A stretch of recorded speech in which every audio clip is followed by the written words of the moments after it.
Willkommen, bienvenue, and welcome back to the Modding of Isaac with Light. And today, we're going to talk about mouse control. Sorry there haven't been as many episodes lately. It's been difficult finding the time to both do the research and record these episodes. And some of these later topics are really frustrating because they're so close to being something we can use. But they're just not quite there. They're just missing a little bit of, often sometimes subtle. But if it's not 100%, it's not 100%. If you can't guarantee it'll work on everyone's system, there's no guarantee it's going to work. So let's start a run. Yeah, why not, Lazarus? So when we start up, we've got our little icon here. And you move around the screen, everything's jolly. It goes to whatever corner you need, moves around, no problem. You left click, it farts. You right click, it shoots fire. Perfect, you say. Yeah, totally what you need. You go into this room, you're like, take that, you jerks. Throw a little bit of fire at them. Everything's just dandy. It does exactly as what you'd expect. As you move, it moves with you, because your mouse is on the screen at that point, and so it stays there as you move around the room. It doesn't care where in the room you are, it just cares where your mouse is. It's glorious. There is nothing wrong with this, right? Well, that's where you run into a little bit of trouble. This is running in full screen mode, so you don't see the mouse. Not everybody plays in full screen mode. I don't play in full screen mode. It's easier for my eyes to track everything when they're closer together. So I tend to play windowed. So it'll snap in a moment. There we are.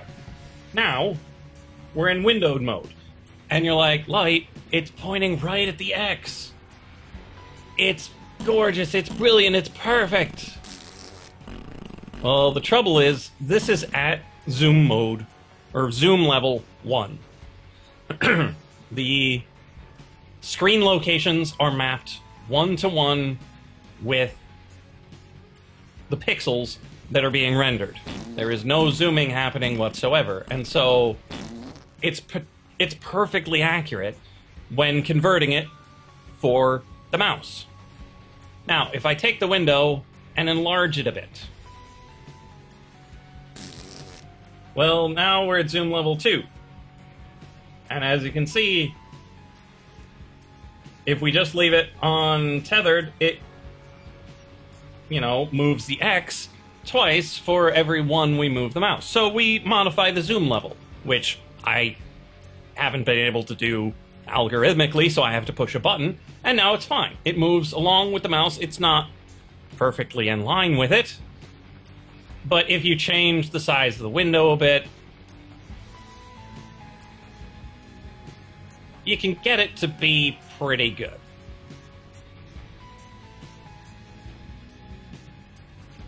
But unfortunately, for it to be pretty good, you kind of need to get it at about 4:3, I think. And people don't want to play 4:3, people want to play widescreen.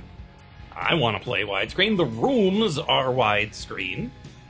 And so that presents a problem. And if you zoom up again, once again, you up the zoom level, it moves along with it, but it's not quite in line. And so the moral of the story is, if you're playing in full screen mode, this is perfect and wonderful and glorious and awesome. Pew, pew, pew, pew, pew. But in any other mode, except zoom level 1, which is really small on your screen, it has some issues, and you can't guarantee that you can fix those issues without having a calibration screen at the beginning of the run. Man, is that frustrating. But let's head over the code. I can show you rudimentary mouse control. And if you just have a warning in your mod description that says, play this full screen, people won't get super trolly about, oh, this doesn't work. But yeah, let's head over to the code. Now, I called this mod Mochi for a different reason that's likely to be next episode, but for now we're just doing mouse control. We have a variable for the target, which is the target on the screen. It's actually an effect. It is an entity that we're just shoving around using the mouse. And if you want a familiar that follows the mouse, if you want all sorts of things that follow the mouse, this should get the job done.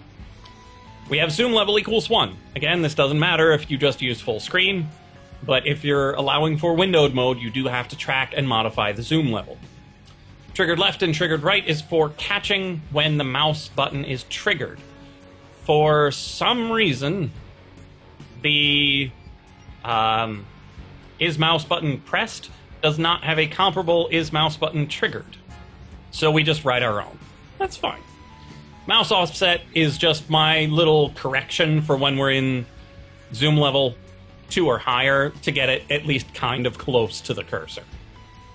It's just 40 pixel offset to make it vaguely reasonable. And then everything else is done on render. So we add the callback, MC post render, mod.onRender, comes back to this function. I've said it a lot, but I'll say it again. You don't have to name this function this. You can name it literally anything, so long as it isn't the name of another function. Then, I have a quick little thing that turns render coordinates into world coordinates. We've got world to screen and screen to world, but those are somehow different from world to render, and there is no render to world. Again, find that odd, but we can fix it.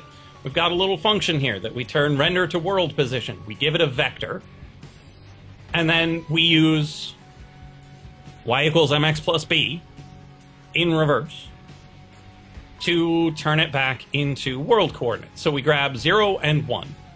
It works with any two coordinates, really, but the math is simpler with 0 and 1. And then we take the vector that we are given, subtract the offset. So the render position of world 0, 0. And then we divide it by the slope between x and x in render positions. So the difference between 1, 1 in render versus 0, 0 in render. And that tells you how far you go for each one change of this vector. And this shift and translate leads to our result. And you do it again for the y and return it. Divided by the zoom level, because the zoom level tells you how far it's actually going, because this world to render position doesn't change at different zoom levels. It's insane! I don't get it. But it is what it is, and this code translates it back into something reasonable for us to work with. Then we get info about the room. This is for large rooms. I played around with top left, and it never seems to do a good job for me, so I don't actually use it. Scroll offset is when you're in a large room, how much it needs to scroll left and down to show where you are in the room. And so, we set our current mouse position to be render to world position, so that's our fancy function here, of input.getMousePosition. Because this getMousePosition is where your mouse is located on the screen. Well, in the window, if you're in windowed mode, and there are a lot of weird things that go along with this. But we turn it back using our fancy inverse function here. And then we subtract the scroll offset times 1.55.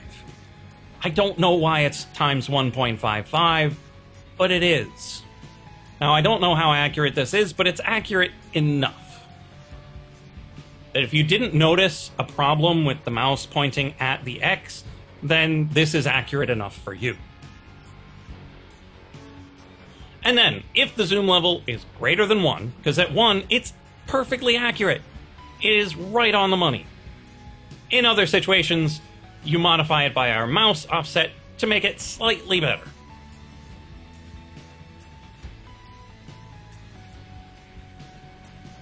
Okay, so we've got our render to world, we've got information about the room. Now we need to render our target. If the target does not exist yet, or the target does not exist. So if it's nil, we haven't summoned it at all. If it does not exist, that means we have left the room and entered a new one.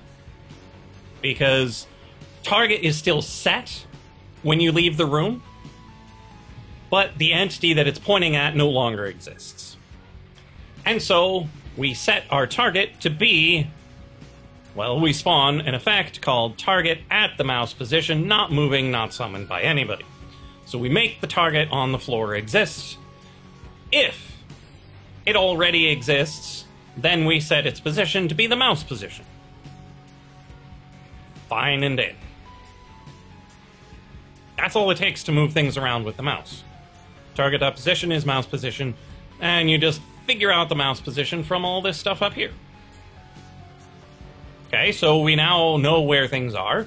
Now we need to do things when we left click or when we right click.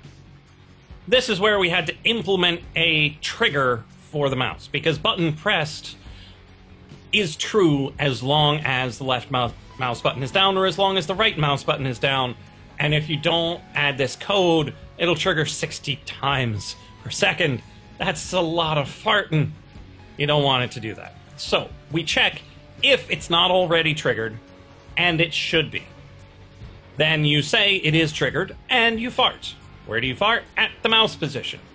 And then you work with the size and the scale and the who summoned it, and you just look in the documentation for all the fart parameters. And it goes... That was not a great fart noise, but I mean, I could just do it up here. There you go. It does that. However, if this is not true, that means it's either already triggered and you're trying to trigger it again, which is bad, or it's already triggered, but it shouldn't be anymore. And that's what this is saying. Else if the code thinks it's triggered, but the mouse says it isn't, then you turn it off. And so it causes that sort of latch effect, where no matter how long you hold the left click, it only triggers but once. And then we do the same thing with the right. If right is not triggered, but it should be, then you say it is triggered, you grab the player, and you tell them to shoot the red candle, but where? So for that, you take the mouse position and subtract the player position, and that gives you the vector pointing from the player to the mouse. And then you normalize it so it isn't ridiculously powerful. Because if you don't normalize it, that fire is going to fly super fast around the room. Then, if we think it's triggered but it's not, we set it back to false, such that we can latch it all over again. So those are how you implement the mouse clicks. You can do middle mouse button. I believe you can do the numbers on the side of a gaming mouse, which is also pretty fun, but you can't assume everybody has one. Then the last bit here is just for changing the zoom level. I added it to my keypad plus and minus. You can set it wherever you want. It would be better if you had some sort of guarantee that they were doing what you expected, like playing in full screen. But for me, for this demonstration, I added modifying the zoom level so you could see what happens when people play in windowed mode. It's a bit frustrating that we have to have these special requirements for the windowed mode, but it is what it is. Well, that's all I've got for you for this episode. The next episode will likely be on segmented enemies. So I will see you in the next episode of the Modding of Isaac with Light.